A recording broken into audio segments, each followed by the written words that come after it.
ময়মনসিংহে ট্রেন ও গাজীপুরে বাসে আগুন দিয়েছে দুর্বৃত্তরা। ধামরাইয়ে গ্রামীণ ব্যাংকের সুয়াপুর কার্যালয় লক্ষ্য করে পেট্রোল বোমা নিক্ষেপ করা হয়।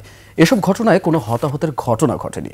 প্রতিনিধিদের তথ্য ও ভিডিওতে ডেস্ক রিপোর্ট।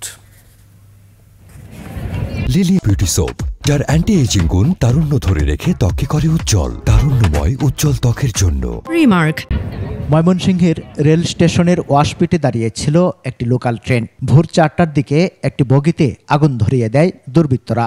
আগুনে বগির কয়েকটি সিট পুড়ে যায়। তবে আগুন ছড়িয়ে পড়ার আগেই দ্রুত নিয়ন্ত্রণে আনেন রেলওয়ের নিরাপত্তা বাহিনীর সদস্যরা। পিছনে একটা বগি থেকে কিছু ধোঁয়া বের হচ্ছে, তো তাড়াতাড়ি তারা তাৎক্ষণিক গিয়ে আমাদের আরো লোকজন গিয়ে তারা এই আগুনটা নিভানোর চেষ্টা করছে। ট্রেনের বগিতে আগুন দেওয়ার ঘটনায় যাত্রীদের মধ্যে আতঙ্ক ছড়িয়ে পড়ে। এভাবে আগুন লাগলে তো আমাদের যাত্রী যারা আছে এটা তো ভয়ের কারণ হতে পারে। স্টেশনগুলোতে যে অবাঞ্ছিত মানুষগুলা, এদেরকে দূর করতে হবে। দোষীদের চিহ্নিত করতে এবং যাত্রীদের নিরাপত্তায় বাড়তি ব্যবস্থা নেওয়া হয়েছে। জিআরপি পুলিশের পাশাপাশি আমাদের নিজস্ব নিরাপত্তা বাহিনী আছে, তারা আরো অধিক দায়িত্ব পালন করবে। আমরা এই বিষয়ে তদন্ত করতেছি, কে বা কারা করেছে বা তাদেরকে শনাক্তপূর্বক গ্রেফতার চেষ্টা করতেছি।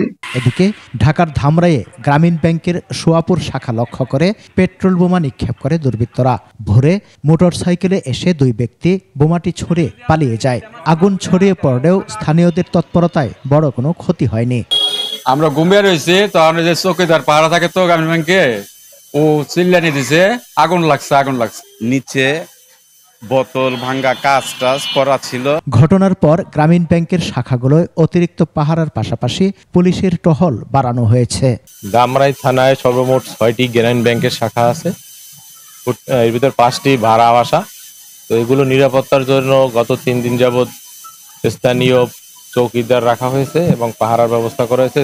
তাছাড়া আমাদের পুলিশের পক্ষ থেকেও তদারকি রয়েছে। ভোরে গাজীপুরের শ্রীপুরে দাঁড়িয়ে থাকা একটি বাসে আগুন দেয় দুর্বৃত্তরা। আগুনে বাসটির পেছনের সিট পুড়ে যায়।